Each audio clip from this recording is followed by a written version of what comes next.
I had walked past the store many times. Its location, on my route between the office and the railway station, gave me a reason to pass by. If anyone noticed, I would often pause, casually checking my iPhone to avoid suspicion. The shop felt like a relic from another time, selling classic lingerie. Located at a street corner, the entrance was on one street, while the display window faced another. The layout was as familiar to me as my own home, even though I had never gathered the courage to enter. Over time, I had taken in every detail through the glass. The shop was long and thin, with a display window on one side and a counter stretching the full length of the shop on the opposite side. At the far end, there were 2 changing cubicles, each with mirrors and curtains that could be drawn for privacy. Along the counter were busts displaying bras, and behind it, rows of drawers. Occasionally, I'd catch a glimpse of the sales assistant selecting lingerie for a customer. On a shelf above the drawers were mannequin torsos, each dressed in a matching bra, panties, and suspender belt set. One of my favorite times to observe the store was when the assistant rearranged the display. I would cross the street and stand on the opposite pavement as if waiting for someone, all while keeping an eye on her as she carefully worked. Once she finished and stepped out of the window, I took the opportunity to turn my head for a better view. The lights went off, signaling the shop was closed.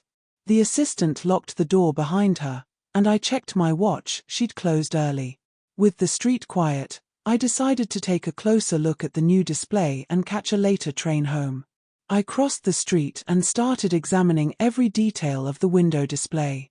I recognized a bra similar to one I had seen before, and my mind wandered to the idea of walking in and actually buying one. I imagined the cotton longline bra being far more controlling than the modern lace bras in my wife's lingerie drawer. I pictured how it would feel as I fastened the row of hooks, how the cotton straps would tighten around my shoulders. I must have spent several minutes lost in thought, studying the display.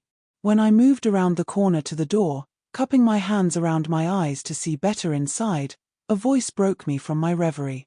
"I just popped out to get a coffee. I'm alone today," the young woman from the window said, giggling.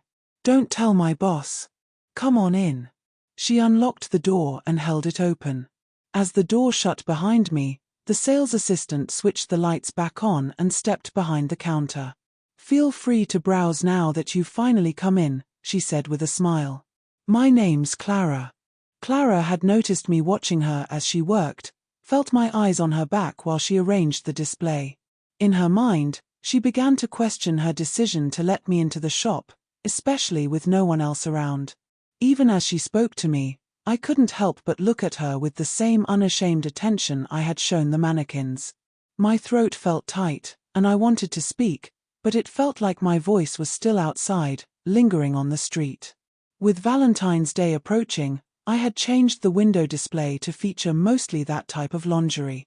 Clara smiled, and my confidence began to return as I thought, this is a shop, and I am a customer. I gathered myself and said, "I'm interested in a cotton longline bra." Clara placed 2 bras on the counter, one identical to the one in the window and another with lace panels. "The lace on the top of the cups is pretty, don't you think?" she said as she opened a drawer and pulled out a 3rd bra. "This one has the firmest control of all our longline bras, a true traditional style from the past." I scanned the bra as if on autopilot, my hand moving slightly toward it before I regained control. The quality was unlike any modern bra I had ever seen. "Go ahead, have a good look," Clara said, holding it out for me.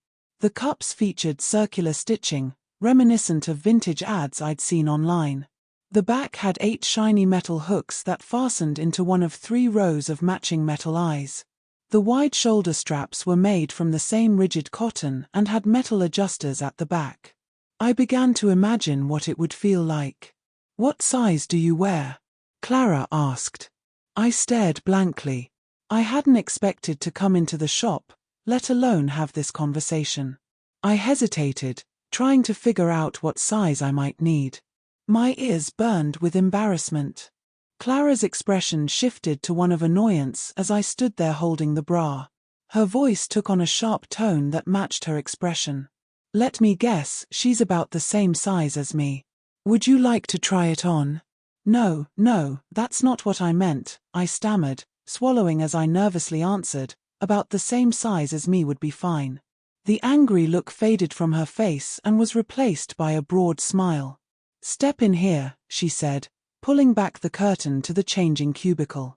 Men come in here trying to trick me into modeling lingerie, she joked, though I could tell she was still unsure. I stayed at the counter and said, I can find out her size and come back. Clara smiled again, reassuring me. Honestly, it's fine. Why don't you pop in and slip off your jacket and shirt? It'll only take a second to check the size. She handed me the bra again. I have this in plenty of sizes. Is that the one you want? I placed the bra back on the counter, realizing the time for pretending was over. Are you sure this is all right? I asked. Everyone deserves a properly fitted bra, Clara said with a nod toward the changing cubicle, her smile warm. I took the bra she offered, stepping behind the curtain. A brief pause, and then she asked, how's the fit? I'm having difficulty with the hooks, I replied.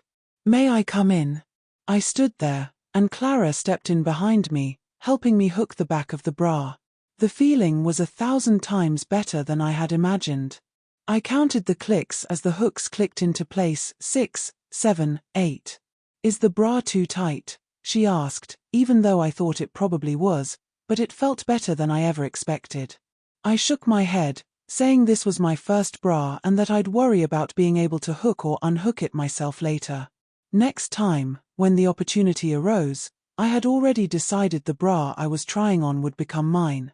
Clara smirked as she tightened the shoulder straps, making sure they were just right before threading the ends through the metal adjusters and back on themselves. She imagined her customer, shoulders tightly constrained, struggling with increasing frustration as he tried to reach the row of hooks at the back. Perfect, she declared. Why don't you slip your shirt and jacket back on? It's important to see how the bra fits underneath clothes. Her suggestion gave me a reason to wear the new bra a little longer. Clara returned to the counter, and I checked my reflection in the mirror. It feels fine under my clothes. No one will notice, I said. Let me see, Clara replied. I walked out into the brightly lit shop, and she nodded approvingly. Card or cash? She asked, smirking as I tapped my card on the terminal. Before I could speak, she added, and of course, you'll wear your new bra home. I decided she was right. I would enjoy the feeling of wearing my new bra home, confident my wife wouldn't notice it. That night, I planned to change after dinner. For a moment, Clara felt a little guilty for being so mischievous as he left the shop. Outside, in the dim light, the outline of the thick cotton bra was visible under his shirt, the shoulder straps and adjusters clearly visible beneath his jacket. Some customers had mentioned the creepy man who watched the shop, and Clara knew they avoided it when he was around. She hoped that now, with the bra of his dreams, he'd stop lurking outside every day. On the other hand, she thought with a wicked giggle, he might become a regular customer.